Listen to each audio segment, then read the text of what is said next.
Salam alaikum. La dernière fois, on avait commencé l'exercice 6-3 de la série TD. Donc, c'est un exercice d'application sur le théorème de Banach-Steinhaus. Donc, je vous rappelle l'énoncé. On avait corrigé uniquement donc la première question. Alors, je vous rappelle l'énoncé. Soit E un espace de Banach et Fn une suite de formes linéaires continues sur cet espace. Alors, la première question, c'était montrer l'équivalence des deux propriétés suivantes. La première propriété, pour toute suite xn de E qui converge vers 0, la série complexe, on va prendre le corps c'est C, la série complexe Fn somme de Fn xn, n allant de 1 à l'infini, converge. La deuxième propriété, P2, la série somme de Fn, n égale 1 à l'infini, est normalement convergente dans E'. Alors E', c'est le dual topologique de E. Donc la dernière fois, on avait montré l'équivalence de ces deux propriétés. C'était donc la solution à la question numéro 1. La deuxième question, donc on n'a pas encore fait la solution de la deuxième question. C'était donc soit un sous-ensemble dense dans E, montrer que la propriété P1 est aussi équivalente à la propriété P3 suivante, la propriété P3 pour toute suite xn de A. Donc là, c'est la différence, c'est que c'est une suite de A. Pour toute suite xn de A qui converge vers 0, la série somme de fn xn, série complexe, somme de fn xn, n égale 1 à l'infini, converge dans C. Donc aujourd'hui, on va donner la solution à cette deuxième question.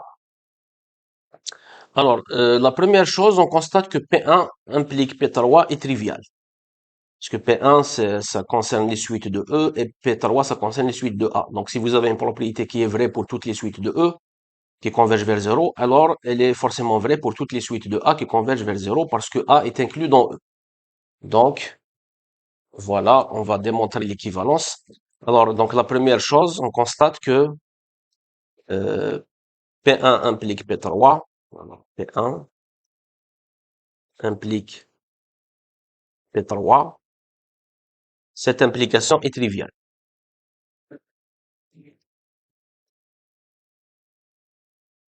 Et donc, on va montrer maintenant P3 implique P1. Donc, on suppose que P3 est vrai. Supposons que P3 est vrai. Supposons que P3, la propriété P3 est vraie. Et montrons que P1 est aussi vrai.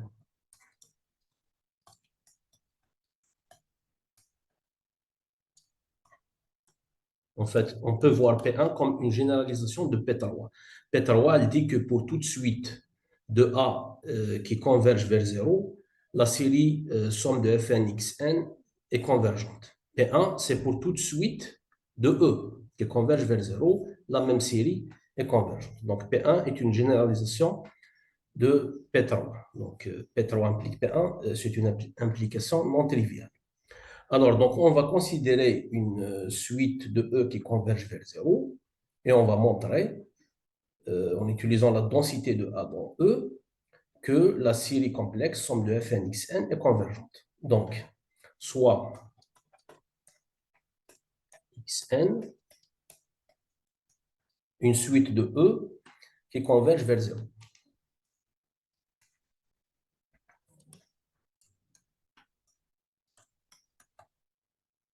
Suite de E qui converge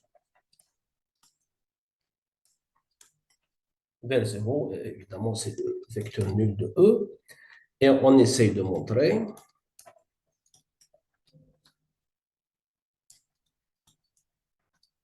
que la série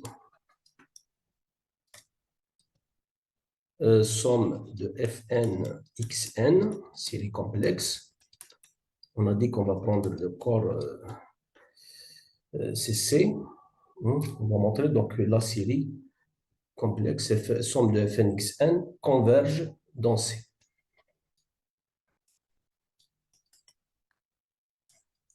Et là, donc, évidemment, on va utiliser la densité de A dans E. Alors, la densité de A dans E, qu'est-ce que ça veut dire?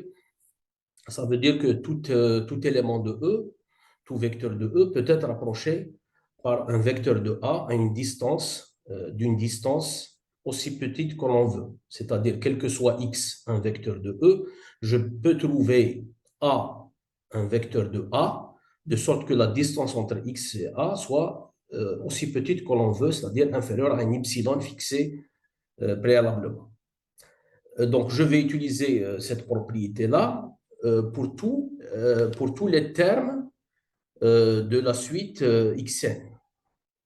On va utiliser, c'est-à-dire chaque terme de la suite xn de E, je vais l'approcher par un élément, par un vecteur de A. Donc, puisque A est dense dans E, alors, pour tout n, pour tout entier naturellement nul n, je peux trouver yn, un élément de A, tel que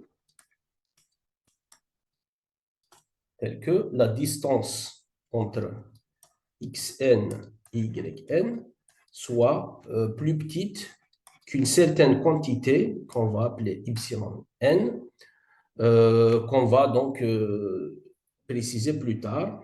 On va appeler ça donc étoile. Je ne veux pas donner directement la formule de epsilon n parce que sinon vous n'allez pas comprendre d'où ça vient. Donc je préfère la mettre comme ça. Après on va la préciser plus tard. Donc il faut juste dire que epsilon n, donc c'est une quantité strictement positive dépendant de n. Alors, epsilon n, c'est une quantité strictement positive qui dépend de n et qui tend vers 0. Donc ça doit tendre vers 0. On va voir qu'on a besoin de ça quand n tend vers l'infini et donc on va préciser plus tard selon nos besoins. Donc sera précisé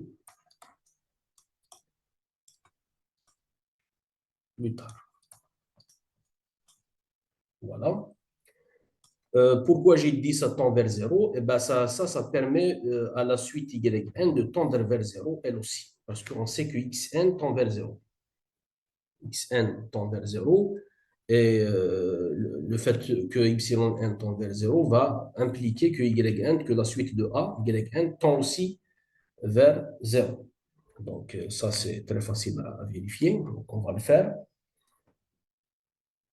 Donc cette inégalité étoile,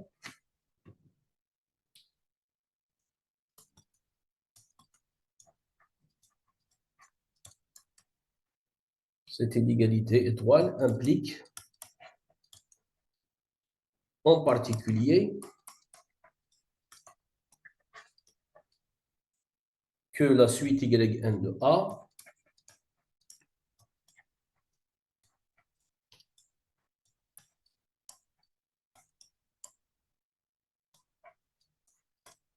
converge aussi vers 0.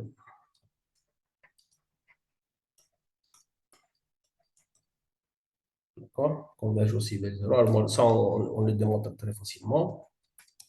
Donc, on va vérifier ça. Quel que soit n dans n.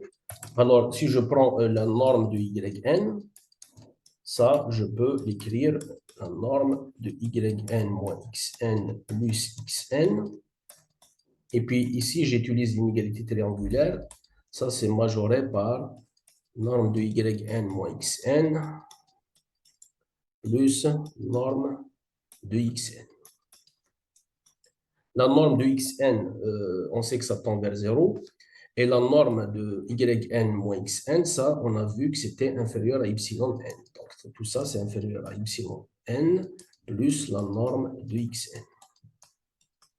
Donc, ça, c'est l'inégalité étoile de tout à l'heure. Donc, on va revenir peut-être en arrière pour voir l'inégalité étoile de tout à l'heure. Voilà, elle est là. Voilà, donc la norme du xn moins yn est inférieure à yn. Donc ça tend vers 0 lorsque n tend vers l'infini. Et ça tend vers 0 parce qu'on a dit que la suite xn de E tend vers 0. Donc ça implique en fait que la norme du yn, donc ça tend vers 0. Donc la norme du yn, ça tend vers 0 avec n, lorsque n tend vers l'infini. Et ça implique donc que la suite yn de E tend vers le vecteur nul de E, lorsque n tend vers plus l'infini. Donc en fait, cette suite yn de A, elle tend vers le vecteur nul de E. Et ça entraîne, d'après la propriété Peter-Roy, qui est supposée vraie, la propriété Peter-Roy nous dit que pour toute suite, disons yn de A qui converge vers 0, la série somme de fn yn, la série complexe, somme de fn yn, est convergente dans C. Ici, on est bien dans ce cas-là, puisque yn est une suite de A qui converge vers 0. Donc, en appliquant la propriété Peter-Roy, ça, donc, d'après la propriété Peter-Roy qui est supposée vraie,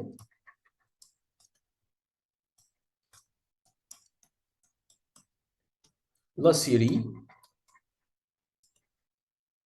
somme de fn yn,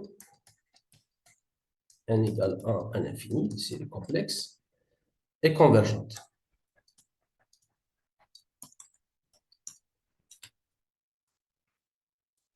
Alors maintenant, moi ce que je cherche à démontrer, c'est que la série somme de fn xn est convergente. Donc qu'est-ce que je vais faire? Je vais décomposer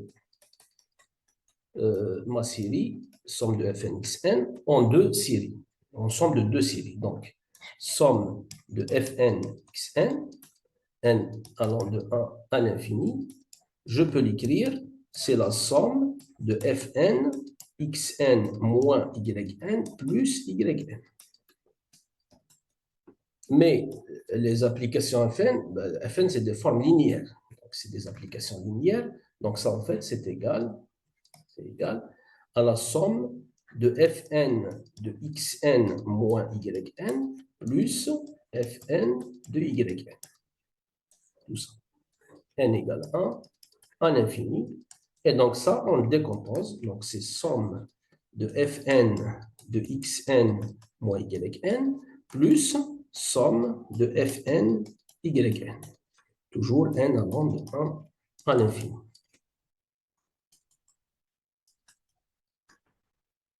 Mais cette série-là, on vient de voir qu'elle est convergente. Cette série-là, elle est convergente. Donc, vous avez une série convergente plus une autre série, et on veut que la somme soit convergente. On cherche à démontrer que la somme soit convergente. La somme, donc, c'est cette série-là.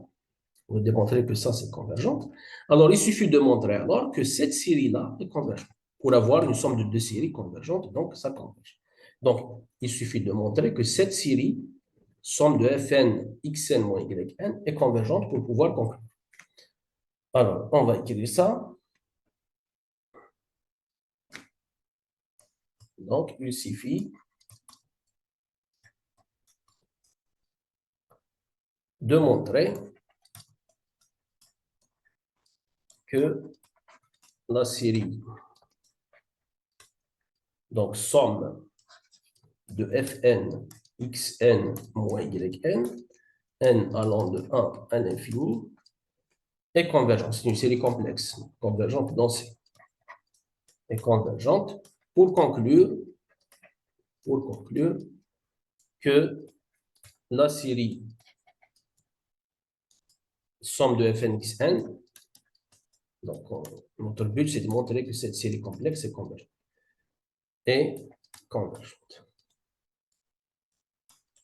Donc convergente comme somme de deux séries convergentes dans C.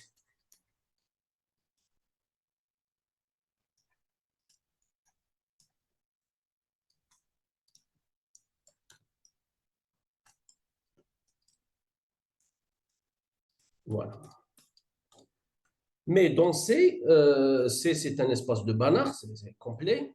Donc, on sait qu'une série normalement convergente est convergente dans un espace de Banach. une série normalement convergente est convergente. C'est d'ailleurs une caractérisation des espaces de Banach. Donc, pour montrer que cette série-là est convergente, non, pas cette série-là, pour montrer que cette série-là, pour montrer qu'elle est convergente, il suffit de montrer qu'elle est normalement convergente. Voilà. Et c'est ce qu'on va faire. Donc, puisque C est de Banach complet, il suffit de montrer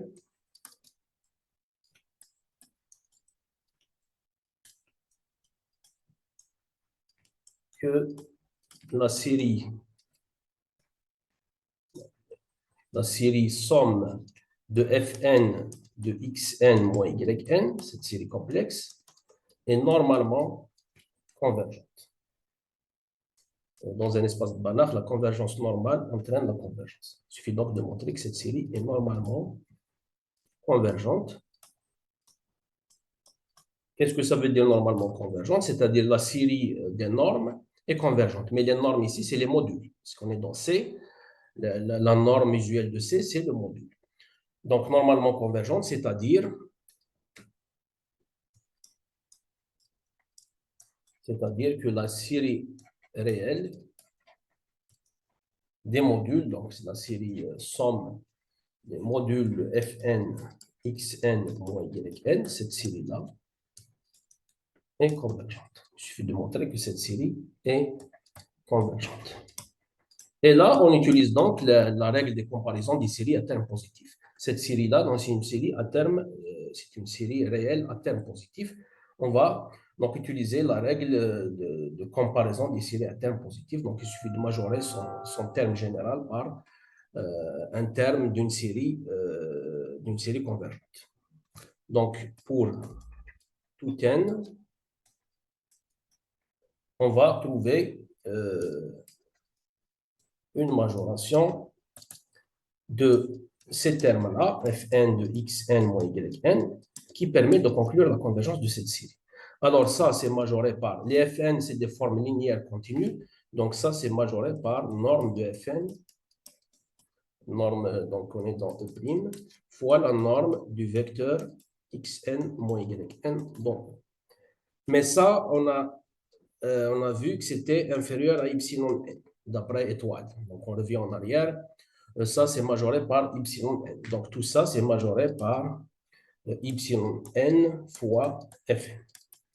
Pour l'instant, on n'a pas donné la formule précise de Epsilon n. On a dit qu'on va la donner à la fin. Juste Epsilon n, on a dit que c'est une quantité strictement positive qui dépend de n et qui tend vers 0 lorsque n tend vers plus l'infini. C'est maintenant qu'on va la donner. Alors, on a besoin de montrer que la série de ces nombres-là, réels positifs, est convergente. Pour avoir ça, donc il suffit d'avoir cette série-là, la série de ces nombres, il faut qu'elle soit convergente. Pour conclure que la série, cette série-là des nombres, donc module Fn, Xn, Yn est convergente. Donc, qu'est-ce qu'il faut prendre pour epsilon n? Ben, il suffit de prendre epsilon n de sorte que la série qui est là, donc la série de ces nombres-là, soit convergente. On va écrire ça. Donc, on doit choisir epsilon n. Donc, on rappelle que epsilon n est positif et il doit tendre vers 0. De sorte que la série, donc somme de epsilon n fois la norme de Fn, donc prime, soit convergente. Bon, alors quel est le choix de epsilon 1 qui vient à l'esprit? Bon, les normes de Fn, on ne les connaît pas, donc on n'a aucune information sur les normes de Fn. Bon, je vais tout simplement les annuler en prenant epsilon n égale, par exemple, on prend 1 sur n au carré fois norme de Fn. Voilà la première idée qui vient à l'esprit, de sorte que si je multiplie epsilon n par la norme de Fn, je trouve 1 sur n carré, et on sait que la série somme de 1 sur n carré, on sait que cette série-là est convergente. Et on connaît même sa somme qui est calculée pour la première fois par Euler. Il a démontré que sa somme, c'est pi carré sur 6.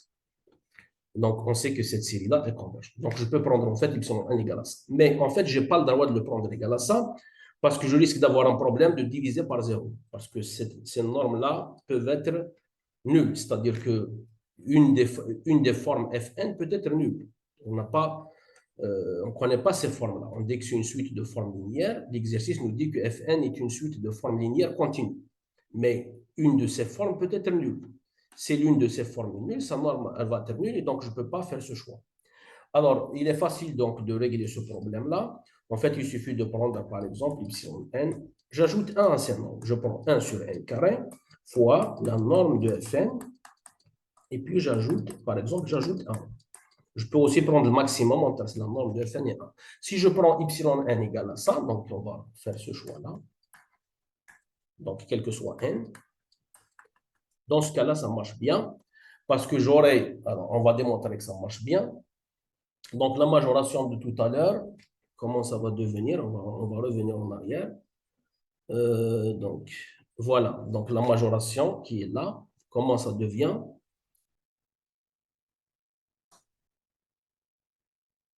Donc, avec ce dernier choix, qu'est-ce qu'on aura? Donc, avec ce dernier choix,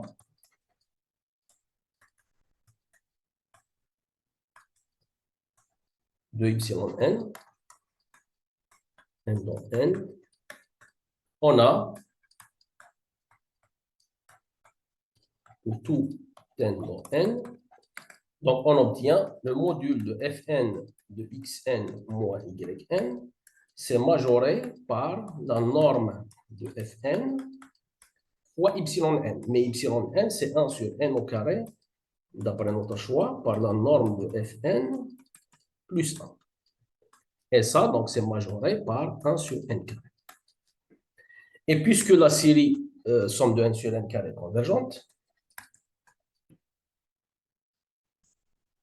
somme de n sur n carré, n égale 1 à l'infini, est convergente, on conclut par la règle de comparaison des séries à terme positif, des séries réelles à terme positif, que la série somme des modules de Fn de xn moins yn, n allant de 1 à l'infini, est convergente.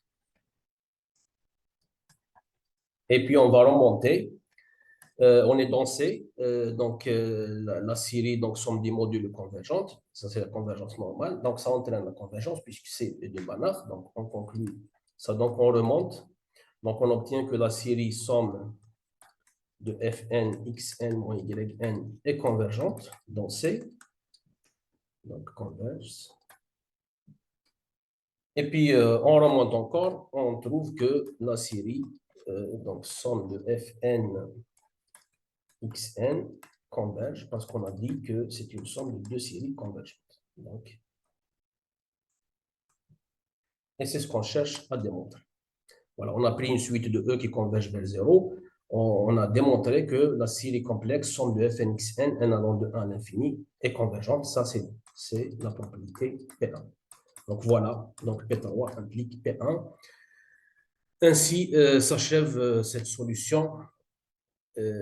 Donc, se complète cette solution. On a résolu l'exercice complètement. Donc, on se verra la prochaine fois pour résoudre un autre exercice. On reste toujours, bien sûr, dans le théorème de Banach-Steinhaus, les applications sur le théorème de Banach-Steinhaus. Donc, à la prochaine.